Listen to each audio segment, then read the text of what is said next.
By starting your show with something so powerful, with such a full orchestra, with such a classic sound, you're setting yourself up for a very intense show that needs to earn that. And they did.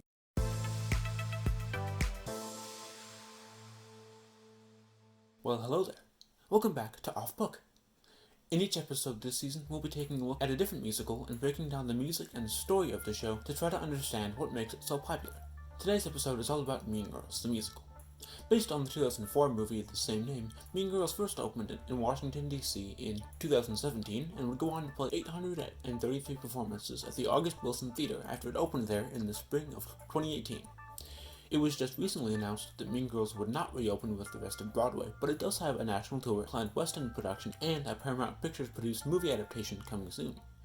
Even though it's a relatively new musical, it has a pretty substantial fan base and is often praised for its complex writing. But what about the writing, and the rest of the show for that matter, have made it so successful? Let's dive in.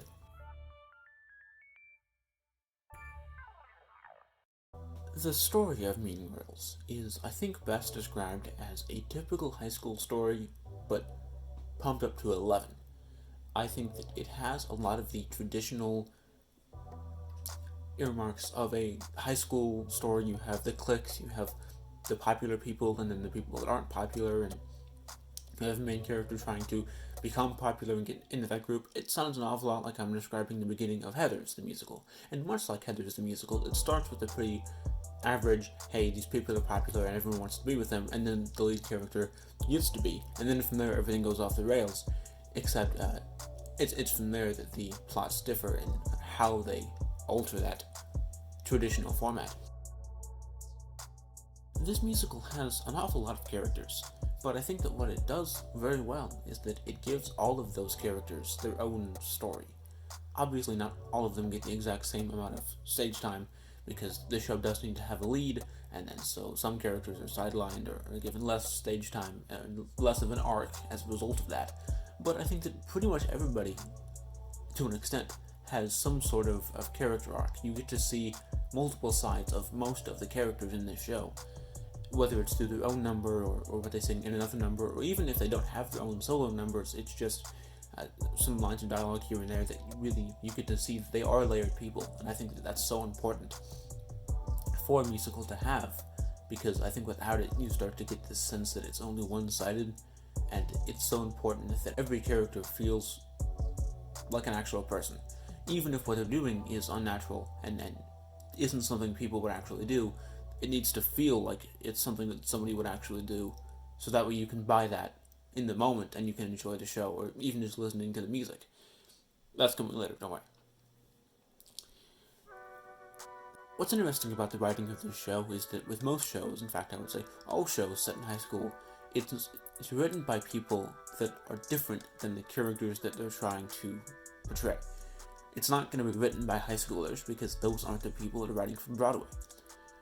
So what that means, though, is that the writers, a team of adult writers, has to try to figure out how to write realistic sounding, but still dramatically interesting, dialogue and lyrics for high schoolers. Which doesn't sound like it would be that big of a deal, and generally it isn't. But there are some shows that remind you that high schoolers don't talk like adults do all the time. They have their own vocabulary. They have their own phrases that adults don't always use. And so there are some musicals where it's kids talking, but it's clear that it was written by adults trying to imitate kids, and that it didn't really hit what teenagers actually sound like. And that's a bigger deal in some shows than it is in others. But I think that what this show does it very well is it manages to kind of strike that balance. It isn't as realistic as some other shows. It does sound a little bit like it's written by adults, but I think it still manages to sound realistic enough to where, unless you're doing a podcast about breaking down the writing of the show, you're not really going to notice that, hey, this doesn't sound like something a teenager would say, because it sounds fine. And I think that that's props to the writers for managing to create something that sounds realistic enough that you don't notice anything that doesn't sound right, but also sounds dramatically interesting and gets the point across and can fit within the style and tone of the show.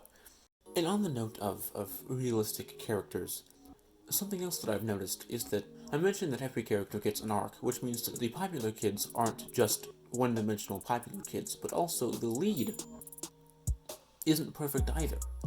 She makes mistakes and ends up kind of being just as bad as the quote-unquote villains of the show at one time too. And I think that not a ton of shows are willing to do that. To say, yeah, most characters have shows that make mistakes. Because that's just good writing. You don't want a perfect protagonist.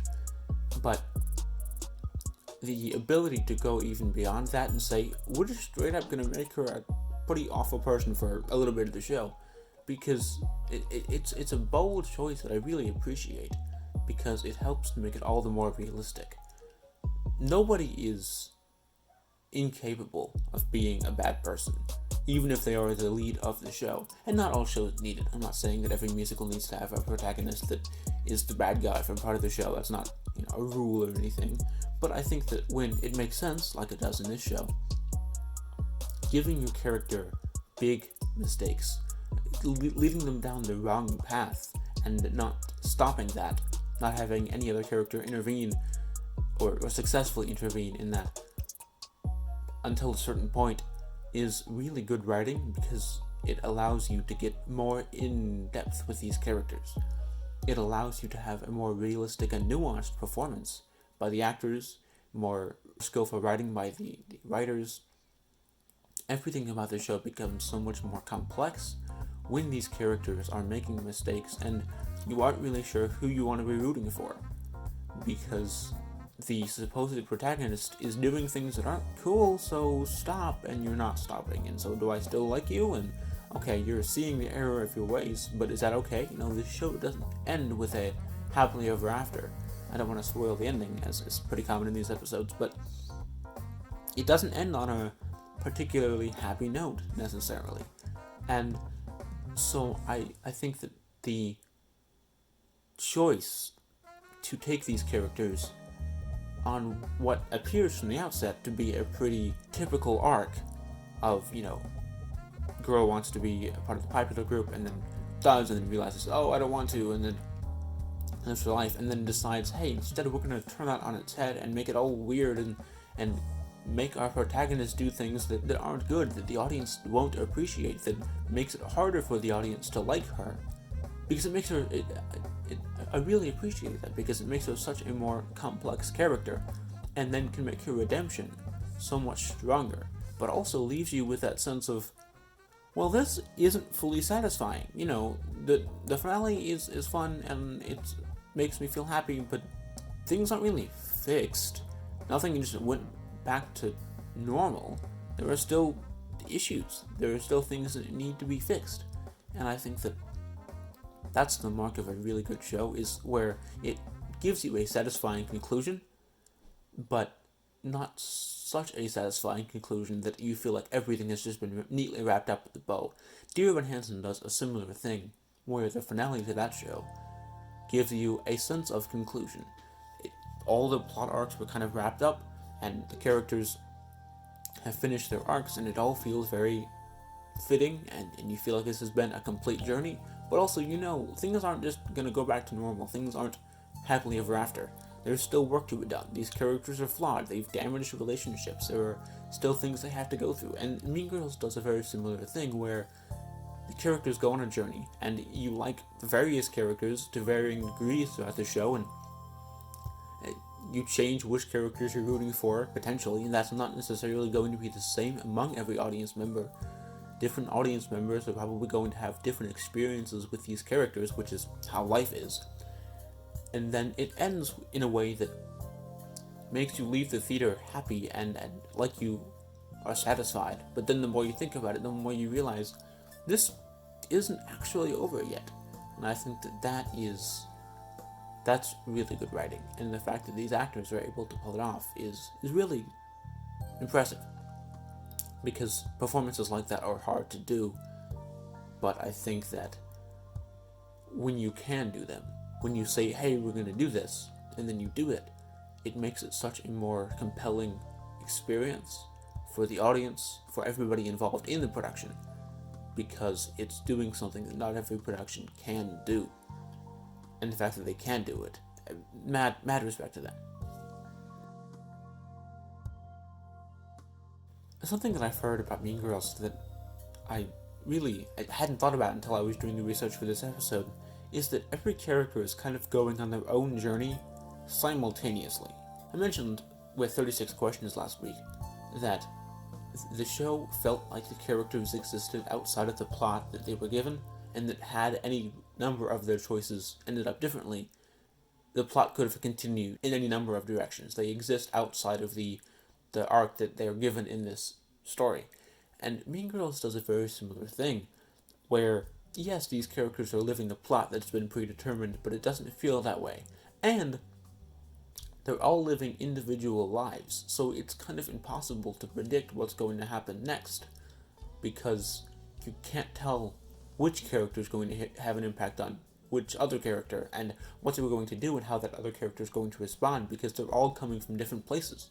They're all living their own individual arcs, and act differently than other characters, but also than they did earlier in the show, or will act later in the show. And so you get this complexity where it becomes a kind of intertangled web of character actions that creates a very tightly written and compelling in the moment and after the fact arc and experience, because these characters are all affecting each other and are all living lives independently of each other, but also creating events that are going to impact each other, and in that way they're very much connected, which is like real life. I mean, the best art imitates life, and the fact that they're able to do that just elevates the entire thing so much. This writing as a whole, in every possible way, manages to create writing that feels organic and feels realistic, but doesn't lose that kind of dramatic elevation that is so important. Creating a story that feels realistic and feels fun, but also can get you very emotional and isn't something you can just predict ahead of time, like a lot of other shows often unintentionally let you do. Today's episode is sponsored by ZYX, a mixed-up new musical. Broadway is full of musicals set in high school. There are plenty of college musicals, but there's one very important category that seems to be missing, and that's a musical set in preschool. And what makes it even better is that this one is written by the same people that it's about, a group of 7 preschoolers. Cue ohs, I'm assuming. The story is one that's deeply personal. I mean, I think so. I really need someone to translate the noises. They haven't learned the alphabet yet. The music, though, is really catchy. The lyrics could use a little work since they're not lyrics yet, but once they are actual lyrics, the show will be a smash hit. Speaking of really good music, the music in Mean Girls is very interesting because it has a style that is uniquely its own. It's hard to describe what exactly the sound is, but take a listen to these first couple bars.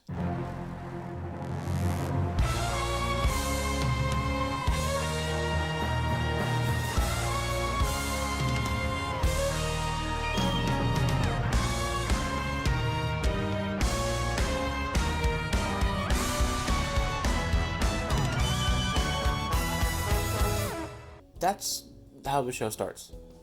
And that sounds really cool to begin with. Like, props to the songwriters for creating that song. Oh, that sentence fell apart. Like a taco. Anyway, where was I? Right. That sound is very hard to sustain in a show because it's so powerful. And by starting your show with something so powerful, with such a full orchestra, with such a classic sound, you're setting yourself up for a very intense show that needs to earn that. And they did, because it starts with that, but then immediately falls into this. It's a cautionary tale of fear and lust and pride. This is really genius, because what they're doing is they're saying, hey, we've got some power coming. Listen to this, isn't it cool? Okay, now we're going to start over here. We have to work our way up to that. We're going to get there, but let's start here. And then the next song starts, and it starts like this. I'm 16, living in paradise with the lions and birds and stuff. And so, what's great about that is that it knows that it's going to get there. And it knows that it wants you to know that as the audience member. And so it's showing you, hey, we're powerful, we're emotional, we're intense, this is going to be a good show. But you can't just start there. You can't start at the top, because then you've got nowhere to go. You have to build your way up to the climax, both in terms of story and of music, which needs to parallel that in terms of power and intensity. And so after it gives you a kind of a glimpse, a teaser of what's to come, it backs way down to just a couple simple notes. Just almost a vamp, which for those of you that don't know is a section of music, generally 1 or 2 measures that just gets repeated over and over again, generally under dialogue, so that way the actors can take as long or as short as necessary to say this dialogue, and just gives the cast a little bit more flexibility in how fast or slow they talk. And that kind of feels like what this is in the opening number. It just feels like it's kind of the same thing repeated over and over again. And that's not to say that it's not interesting. It is musically very interesting and serves its purpose very well, but it is not nearly as powerful as the opening notes, which I love, because it knows that it can't start there, and so it doesn't. It starts way at the bottom, and then it works its way back up, all the way to this song. Yes, I look perfect. Ice queen, that's what you see. That's what they all expect from me. But it's all shit. Poor little me, I'll trapped in this fabulous show. You could set me free, but if you're going, go.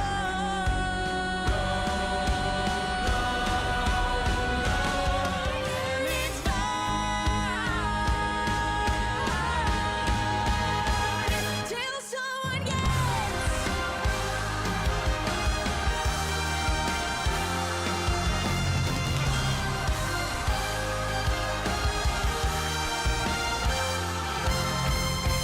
Where we finally get that kind of power back. And it's shown up a little bit throughout the show. You get hints of it, but I think this is really the first time that we get back to the level of power that we started at. And then what I think is interesting is that we kind of almost go back down, because I like to think that it's symbolic, because Act 1, you are working your way up to power, both musically, but also the characters want power. And then in Act 2, the characters are slowly finding out that they don't really need that power, that power isn't really what they wanted. And so the finale sounds like this. I see stars, so many stars tonight. You could make diamonds dull. You are so beautiful.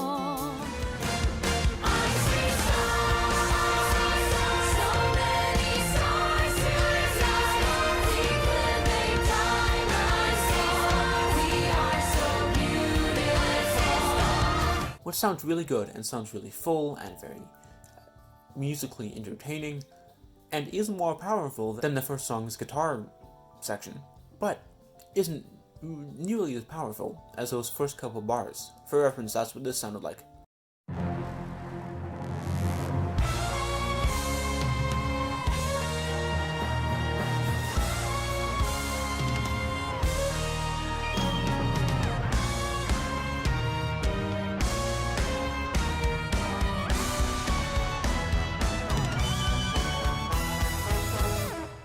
And then the finale. Plastic don't shine, glitter don't shine, rhinestones don't shine the way you do. We went down in power from the opening notes and from the act 1 finale, and I think that that's really smart, because it creates so much more depth in the show, because the writers knew that the characters are changing, and so the way that the music acts also needs to change, because the music is an extension of the characters. Sure, it's a way to tell the plot and to communicate the story, but really it's an extension of the characters. And so by recognizing, hey, the characters are changing, what they want is changing, and changing the music accordingly. They're communicating to the audience that they know what they're doing, that these are people that are very skilled and that know how to build an experience that is deeply layered, which enriches the experience so much more for the audience. Plus, the vocals in this show are just insane. The show isn't necessarily overly impressive vocally. It is as impressive as it needs to be. The characters that have a need to feel powerful and like they are in charge and like they need to show off have these impressive vocal moments to show that off, whereas the characters that don't really. And that's not to say that their vocals aren't interesting. They're very interesting, but they're not as big and powerful because they don't need to be, and I think that that's a conscious choice that they're making to let you into their head by the way that they sing. These writers know what they're doing, and they constantly show it to you by their really intricate use of music to communicate this story and its complexities through even the smallest details. Plus, it's very funny, like this part. My name is Karen. I may not be smart. That's it. The book is written by Tina Fey, who, if you don't know, is a pretty well-respected comedy writer. She worked on SNL, she worked on a sitcom called 30 Rock. Many people think she's very good at comedy, and I haven't seen this show, so I don't know exactly, but I've heard that the book for Mean Girls is just as good as you'd expect it to be. I've heard that the lyrics aren't quite as good as the book, but if the book is better than the lyrics, that's a pretty high bar to take. So, because it perfectly manages to capture all of the emotions of the characters, not just in the way that they are talking and in what they're saying, but the musical style changes to fit the emotion. Which, yeah, often in shows you find music that changes, but this isn't just changing, this song's in minor. It has its own feel to it. Not only does every character have their own kind of subset of the style of the show, that Mean Girls has this music style, and each character has a music style, but even within those characters' music styles, it changes yet again as they're going on this dramatic and emotional journey. The way that the music sounds, the instrumentation, the chord structures, all that music theory stuff that's so complicated to understand, they understand, and they're using it to highlight the emotions, not just in, the way the song sounds, but also in the details of it, also in just the instrumentation, in the way that the song is built. It's fundamentally different. And I think that that's something you don't find very often, is that level of, again, complexity, intricacy, attention to the smallest details that often don't get noticed, but can add so much to the music.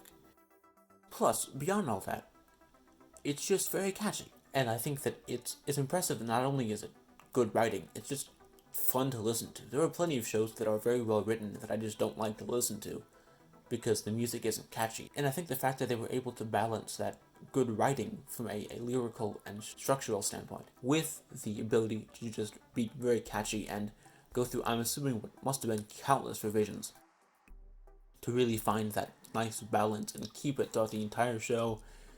It's the mark of really good writers and very good producers and directors and actors that this show is able to do so many things so well. I think Mean Girls is successful because it uses its source material well, but still breathes a new life into it through fantastic music, rich and complex characters, and an overall experience that's fun and realistic while retaining its dramatic heightening, creating one of, at least in my opinion, very few fully successful adaptations on Broadway.